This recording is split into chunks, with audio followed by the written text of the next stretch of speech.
चलिए नमस्कार आप सभी को आपके ही अपने प्यारे से यूट्यूब चैनल VR एजुकेशन के ऊपर में आप सबों का बहुत बहुत स्वागत है। और जो भी बच्चे क्लास 12th में है और बोर्ड एग्जाम की तैयारी कर रहे हैं, 12th में जिनका सब्जेक्ट हिस्ट्री है तो उनको घबराने की जरूरत है ही नहीं, क्योंकि हम लोग आपको चैप्टर वाइज MCQ जो है वो आपको करा रहे हैं। और MCQs ऑब्जेक्टिव तो एक बहाना है, आपको मुख्य रूप से ऑब्जेक्टिव के जरिए सब्जेक्टिव का भी कुछ जो प्रोस्पेक्टिव है उसको समझाना ये मेन उद्देश्य होता है। तो चलिए हम लोग पिछले सीरीज में आपका पहला चैप्टर ईंटें, मनके तथा अस्थियां मतलब हड़प्पा की सभ्यता था, उसमें से 10 क्वेश्चन आपको करा दिए। तो आज हम लोग 11 से लेकर के और 20 क्वेश्चन के ऊपर में देखेंगे, मतलब 10 क्वेश्चन एकदम इंपॉर्टेंट वाला और वो भी एकदम कम समय में। तो फटाफट से देखेंगे। पहला सवाल आपके सामने है कि सिंधु घाटी सभ्यता में समाज का स्वरूप कैसा था? क्या मातृसत्तात्मक था, पितृसत्तात्मक था, दोनों था, इनमें से कोई नहीं? फटाफट से बताएंगे। तो हड़प्पा सभ्यता में ज्यादातर मातृ देवी की मूर्तियां मिले हैं और पुरुषों की अपेक्षा स्त्रियों की जो कंकाले है वो ज्यादा मिला है। तो इस हिसाब से ये अनुमान लगता है कि ये जो सभ्यता है ये मातृसत्तात्मक है। याद रखेंगे ये कैसे समाज माना जाता है, तो मातृसत्तात्मक माना जाता है। ए ऑप्शन ही आपका क्या हो जाएगा, तो एकदम सही हो जाएगा। जैसे एग्जांपल बताते हैं, अगर कंफ्यूजन लग रहा है तो अब ध्यान सुनेंगे। बैच में सारा कुछ पढ़ा है। जैसे मान करके चलिए कि आपके घर में कोई आदमी जाता है और आपके घर में कोई गया तो इधर फोटो लगा है, उधर फोटो लगा है और सब में देखा जा रहा है कि महिला है। इधर वाला में नानी है, इधर वाला में दादी है, इधर आपकी मम्मी है, मम्मी आपकी बेटी को लिए हुए है, मम्मी आपके नानी के साथ है, मम्मी आपके दादी के साथ है, और वहां पे पुरुष कहीं लौकी ही नहीं रहा है, दिख ही नहीं रहा है। तो आप क्या कहिएगा? आप सोचिएगा कि इस समाज में, इस घर में लगता है कि महिला का ज्यादा चलता है ना जी? तो आप महिला प्रधान उस घर को आप मानिएगा। तो उसी तरह से हड़प्पा में जब खुदाई हुआ तो ज्यादातर महिलाओं के कंकाल मिले, ज्यादातर ऐसा मातृ देवी की बहुत ज्यादा मूर्तियां मिले। ऐसे बहुत चीजों पे अनुमान लगाया गया कि ये समाज मातृसत्तात्मक है। क्लियर है? चलिए अगले सवाल की तरफ बढ़ते हैं। एकदम पढ़ाई के साथ साथ जो चैप्टर का कॉन्सेप्ट है तो वो भी क्लियर हम लोग करते चलेंगे यहीं पे। और बाकी कोई बच्चे अगर चाहते हैं कि एकदम ढंग से सर खूब बढ़िया तरीके से हम तैयारी करें, एक एकदम कड़ी को समझेंगे, है ना, चूंकि ये समय बार बार नहीं आएगा, सीरियस है हम सर ज्यादा नंबर लाने के लिए भी और बढ़िया तरीके से पढ़ने के लिए भी। आप सोचिए ना भाई कि आप 12th पार हो जाइएगा तो पार्ट 1 में चले जाइएगा, पार्ट 2 में चले जाइएगा, तब 12th का किताब निकाल के पढ़िएगा? नहीं पढ़िएगा। कोई कोर्स फ्री में भी देगा तो पढ़िएगा? नहीं पढ़िएगा। आपको लगेगा क्या हम तो ग्रेजुएशन में तो 12th वाला हम काला पढ़ेंगे, है ना, लेकिन पता चल रहा है कि 12th का एकदम खोखला है। तो ऐसा नहीं करना है। आपके लिए हम VR एजुकेशन के ऊपर में, VR आप एजुकेशन जब आप सर्च करेंगे प्ले स्टोर पे जाकर के तो वहां आपको एप्लीकेशन मिल जाएगा। और यहाँ लोगो आप देख लीजिए VR एजुकेशन का लोगो कैसा होता है, क्योंकि वहां पे कई अलग अलग VR education, VR educator, VR classes, VR तमाम आपको वहां पे एप्लीकेशन बना हुआ मिलेगा। तो वो हमारा नहीं है, हमारा केवल VR एजुकेशन का एक ही एप्लीकेशन है। कोई दिक्कत आएगा तो आप मेरा ही नंबर नोट कर लीजिए, डायरेक्ट पर्सनल नंबर हम आपको दे रहे हैं 8825 और 376551। ये नंबर पे आप संपर्क करिएगा। एप्लीकेशन पे पेमेंट थोड़ा बहुत घटते बढ़ते रहता है, कई बार 99 रुपया आपको होगा या कई बार आपको 199 रुपया होगा, लेकिन 199 रुपया से ज्यादा भी नहीं होगा, क्योंकि एकदम हम चाहते हैं कि गरीब से गरीब बच्चे जो है वो पढ़े। कहते हैं ना कि शिक्षा वह सागर है जिसमें सभी को तैरने का अधिकार होता है। बस वही कॉन्सेप्ट लेकर के हम लोग चलते हैं। मतलब इतनी मोटी फी नहीं रख देना है कि हम खूब कमा ले और एकदम बच्चा आर्ट्स वाले आप जानते हो कि ज्यादातर कमजोर बच्चा है, तो इसमें हम लोग बात नहीं ज्यादा करेंगे, नहीं तो आज के क्लास का जो वीडियो का टाइमिंग है बढ़ जाएगा। बस आपको ज्यादा दिक्कत होगा तो इस पे संपर्क करेंगे। आपको फुल NCERT के पूरे चैप्टर को एकदम बढ़िया से डीपली आपको समझाया जाएगा। कहीं भी आपको थ्योरी सब्जेक्टिव ऑब्जेक्टिव में कोई दिक्कत नहीं होगा और ऑब्जेक्टिव तो ऐसे छू मंतर हो जाएगा, है ना। इतने बढ़िया से आपको पढ़ा दिया जाएगा इतना लेवल से कि MCQ ऑब्जेक्टिव भी सब देखिए तो हल्का लगेगा आपको। प्लस में आपको नोट्स भी दिया जाएगा बच्चों, तो इसमें दिक्कत नहीं है। आपको क्लास नोट्स MCQ सब रहेगा, ठीक है। चलिए वो भी चैप्टर वाइज, ऐसा नहीं कि एक चैप्टर इधर एक चैप्टर इधर, एकदम चैप्टर वाइज बढ़िया तरीके से। मतलब अभी तक जहां भी आप पढ़े होंगे उससे बेटर आपको फील होगा। बाकी प्रश्न देखिए कि मोहनजोदाड़ो की जानकारी किस पुरातात्विक से मिलती है? तो आप सब जानते हो कि पहले जो है 1921 में दयाराम साहनी के द्वारा हड़प्पा की खुदाई करके जानकारी दी जाती है। फिर हम लोग पिछले क्लास में भी देखे थे कि नेक्स्ट ईयर अगले साल 1922 में राखाल दास बनर्जी के द्वारा मोहनजोदड़ो की खुदाई की जाती है। कहां गया इसमें? तो सही जवाब यहाँ पे आप देख सकते हैं बी ऑप्शन होगा, है ना। चलिए अगले सवाल की तरफ बढ़ते हैं। तो अगला सवाल ये रहा आपके सामने, सवाल है कि हड़प्पा संस्कृति की जानकारी हुई थी, कब हुई थी? तो बताएंगे। अब आराम से जो पहले से सीरीज देख रहे हैं तो यहाँ सवाल बता रहे हैं कि एकदम नॉर्मल रहेगा आपको। अगर आप यहाँ 1-2 क्लास में देखेंगे तो उसमें बातें जो हम बता रहे हैं तो आने वाले जो क्वेश्चन है उसको आप सही कर दीजिएगा, ठीक है। लेकिन इससे एकदम और तरीका से पढ़ना है बढ़िया से तो आप एप्लीकेशन पे आइए। अब बशर्ते अगर खाली ऑब्जेक्टिव से कैसे धर के कई लोग होता है कि हमको पास होना है तो आप यहों से पास हो जाइएगा, बैच खरीदने की आपको जरूरत नहीं है। आप चाहे तो केवल नोट्स भी ले सकते हैं, है ना। आप चाहे तो एकदम कम पैसा में खाली नोट्स लिए आप फोटोकॉपी करा लेना है और उसे पढ़ना है। चलिए, तो हड़प्पा संस्कृति की जानकारी का कब हुई? तो आप जानते हैं कि 1921 में। अगले सवाल की तरफ बढ़ेंगे। अगले सवाल ये रहा हमारे प्यारे बच्चों, सवाल है कि सिंधु घाटी के निवासी किस देवी देवता की पूजा नहीं करते थे? आप ध्यान सुनेंगे, करते थे नहीं बताना है, नहीं करते थे। क्या विष्णु के नहीं करते थे, प्राकृतिक देवी के, पीपल का पेड़ का, शिव का? तो देखिए, चाहे वो शिव की पूजा हो, पीपल का पूजा हो, प्राकृतिक देवी में कई प्रकार के देवियों की पूजा है। ये लोग प्राकृतिक पूजक थे, इसका प्रमाण मिलता है। अग्नि की पूजा करते थे, वायु की पूजा करते थे, तमाम तरह के। लेकिन ये विष्णु की पूजा नहीं करते थे। तो ये जो आपका लॉर्ड विष्णु है ये विष्णु की पूजा नहीं करते थे। बाकी और भी इसमें नहीं है, कुबरदार सांड हो, मातृ देवी हो, नाग की पूजा है, यहाँ तक कि ये लोग योनि की पूजा करते थे। महिलाओं की जो योनि होते हैं तो उनकी भी लोग पूजा करते थे। कहीं ना कहीं हड़प्पा के जो लोग हैं वो एकदम खुले विचारधारा के लोग हैं, वो लोग विष्णु की पूजा नहीं करते। सही जो जवाब आपका क्या हो जाएगा?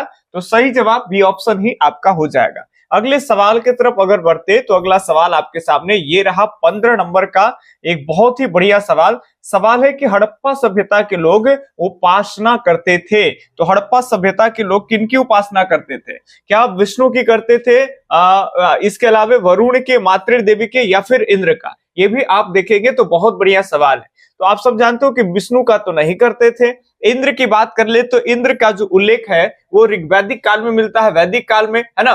तो वैदिक का पहले का भाग जो ऋग्वैदिक काल है वहां मिलता है। इंद्र को कहा जाता है कि ये किला तोड़ने वाला देवता है। वहां पे बताए थे कि कौन ऐसे हिस्टोरियन है, बैच के अंदर में पढ़ाई गई है कि किस इतिहासकार का ये मानना है कि जो कहीं ना कहीं ये जो देवता है वैदिक का, तो वो इंद्र है। और इंद्र जो है वो किला तोड़ने वाले हैं। किला के लिए तमाम अलग अलग शब्दों का भी हम उच्चारण जो है वो एनसीईआरटी के माध्यम से किए थे, तो वहां समझने के लिए मिलेगा। तो ये जो है वो आपके हड़प्पा वाले लोगों की ये देवता नहीं है। इसके अलावा वरुण की बात कर लेंगे तो वरुण नहीं, इनकी अगर सभ्यता की उपासना लोग करते थे तो वो मातृ देवी के करते थे। मातृ देवी एक स्त्री की बनी मूर्ति है जिसके गर्भ से उगता हुआ पौधा जो है वो दिखाया गया है, ठीक है। चलिए अगले सवाल की तरफ बढ़ते हैं। ये 15 नंबर और 16 नंबर सवालों की तरफ बढ़ेंगे। तो ये रहा आपके सामने 16 नंबर का सवाल, है ना। सवाल ये है और आप देख सकते हैं कि अगर आप किन्हीं को प्रैक्टिस सेट लेना होता है या कोई नोट्स अगर लेना चाहते हैं तो वीआर एजुकेशन की तरफ से हर चैप्टर वाइज आपको सब्जेक्टिव और ऑब्जेक्टिव नोट्स दिया जाएगा। तो आप इस नंबर पे संपर्क कर सकते हैं, यहाँ आपके नंबर भी है। चलिए बाकी 16 नंबर प्रश्न के ऊपर में देखेंगे। तो 16 नंबर प्रश्न के ऊपर है कि सिंधु कालीन भावनाओं के, भावनाओं नहीं है, भवनों है, ठीक है। इसको बढ़िया से पढ़िएगा कि सिंधु कालीन भावनाओं के, भावनाओं बुला रहा है, भवनों के, ठीक है, भवनों के, ठीक है। तो यहाँ पे कैसे होगा भाई? तो ये गलत है। सिंधु कालीन भवनों मतलब जो मकान बनते हैं ना, जो मकान बनते हैं ना उनको। चलिए ठीक है। तो भवनों के निर्माण में प्रयोग किया जाता था। क्या प्रयोग करते हैं? क्या कच्ची ईंटों का प्रयोग करते थे या पक्की ईंटों का करते थे, टाइल्सों का, या फिर उपर्युक्त सभी का करते थे? तो सिंधु कालीन जो भवनों का निर्माण होता था तो उसमें कच्ची ईंटों का प्रयोग नहीं करते थे, क्योंकि पहले हम बता रखे कि आप जो हड़प्पा पढ़ते हैं वो विकसित हड़प्पा के बारे में पढ़ते हैं, और विकसित हड़प्पा आते आते लोग पक्की ईंटों का इस्तेमाल करते हैं। अब ये भी ज्यादा एडवांस होकर टाइल्स नहीं समझ जाइएगा, ठीक है। और उपर्युक्त में से सभी या एक से अधिक जो है कई बार ये आपको ललचाने के लिए भी दी जाती है, मतलब कई बार ये सही ऑप्शन नहीं होता है, आपको केवल ध्यान भटकाने के लिए भी होता है, ठीक है। चलिए अगले सवाल की तरफ बढ़ेंगे। तो अगले सवाल जो है वो आप देखो, आप अपने तरीका से पढ़ो और आप अपने सिलेबस पे जो कमांड बनाए हो उस पे ध्यान रखो। क्वेश्चन किसी भी तरह से घुमा सकता है। सिंधु घाटी सभ्यता की सबसे विशिष्ट पुरा वस्तु कौन सी है? क्या मुहरे है, सिक्के है, मणके है, या फिर खिलौना गाड़ियां है? ध्यान समझिएगा। तो कौन से हैं? तो आप सब जानते हो कि सिंधु घाटी सभ्यता के सबसे विशिष्ट अगर बात कर लेंगे पूरा वस्तु की तो वो मोहरे हो जाएंगे। इसके बारे में बताए थे कि ये सेल खड़ी नामक पत्थर का बना है। हड़प्पा के मोहरे में कई जानवर पाए जाते हैं, शेर नहीं पाए जाते हैं, बाघ होते हैं, इसके अलावा आपका हाथी का प्रमाण है। इसके अलावा अगर बात कर लेंगे तो हाथी के अलावा सबसे ज्यादा बताए थे कि एक सिंग वाला जानवर 75% जो मोहरे पे जो जानवर प्राप्त हुए बरामद हुए हैं वो आपके एक सिंग वाला जानवर, जिसे अंग्रेजी में यूनिकॉर्न कहते हैं ना, क्या कहते हैं? यूनिकॉर्न। और ये किस पत्थर का बनता था मोहर? तो सेल खड़ी नामक पत्थर के। और ये भी बताएं कि सेल खड़ी पत्थर आते कहां से थे, है ना, तो वो सारा कुछ आपको बहुत डीपली बैच के अंदर में पढ़ाए हैं बात को। किस स्थान से शतरंज की तरह के खेल के प्रमाण प्राप्त हुए? क्या हड़प्पा से, मोहनजोदड़ो से, कालीबंगा से या लोथल से? शतरंज का खेल जो हम लोग खेलते हैं उसी तरह के खेल का प्रमाण मिला है। और किताबों के माध्यम से ये भी बातें बताई गई है कि कैसे छोटे छोटे शतरंज, मतलब पौने एक इंच ऐसे कुछ हाइट के ऐसे मिला है। जो आप शतरंज खेलने के लिए, चेस खेलने के लिए हाथी घोड़ा रहता ना, पहले पुराने समय में बाघ बकरी लोग खेलता था, उसी तरह का चेस एक नया विकसित है ना। तो वो शतरंज के खेल की तरह जो है वो मिला है और ये लोथल से मिला है। तो सही जवाब आपका डी ऑप्शन। अगले सवाल की तरफ बढ़ते हैं। तो अगले सवाल ये रहा आपके सामने। सवाल है कि पशुपति महादेव की मुहर में निम्न में से कौन सा जानवर नहीं पाया जाता है? पहले भी बता दिए और ये लीजिए अब भी कि मुहरे में कई जानवरों का सिंबल मिला है। पशुपति महादेव याद रखेंगे, जिन्हें पशुओं का स्वामी कहा जाता है, वो मुद्रा अवस्था में बैठे हुए हैं और उनके इर्द गिर्द चारों तरफ उनके नीचे जो है वो जानवर है। कई जानवर का उल्लेख है, बाघ है, भैंसा है, गैंडा है, बहुत जानवर है, लेकिन उसमें शेर नहीं है। ठीक है, तो कहेगा कि नहीं पाए जाते हैं तो शेर नहीं। ध्यान रखेंगे, हड़प्पा वासी शेर वगैरह शायद नहीं जानते होंगे, नहीं देखे होंगे, यहाँ शेर का कोई उल्लेख नहीं है। ठीक है, तो ये बात आपको ध्यान में रखना है। अगला आज के एक और लास्ट प्रश्न है ना, फिर 10 क्वेश्चन हम लोग अगले दिन आराम से देखेंगे, तो घबराना नहीं आपको। ठीक है, चलिए, तो ये आज का लास्ट प्रश्न है कि सिंधु घाटी सभ्यता की जुड़वा राजधानी थी। 1 मिनट अगर नहीं दिख रहा होगा तो इसको बीच में लाने का प्रयास करें ताकि आराम से आप देख पाए। बताइए, सिंधु घाटी की जुड़वा राजधानी किसे मानी जाती है?